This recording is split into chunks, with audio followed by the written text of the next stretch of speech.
करम जिसे पुकारे वो पहुँचे गंगा किनारे। न कर मैली तू गंगा तन धोए मन तो गंदा। पलट के फिर नानी बोली बात और बहता पानी।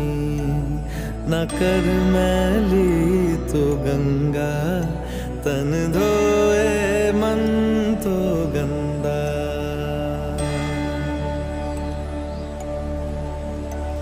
मन पावन हो गंगा में डूबे नहाए।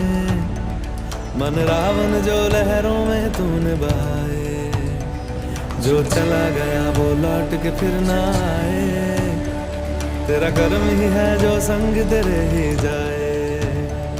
मन पावन हो गंगा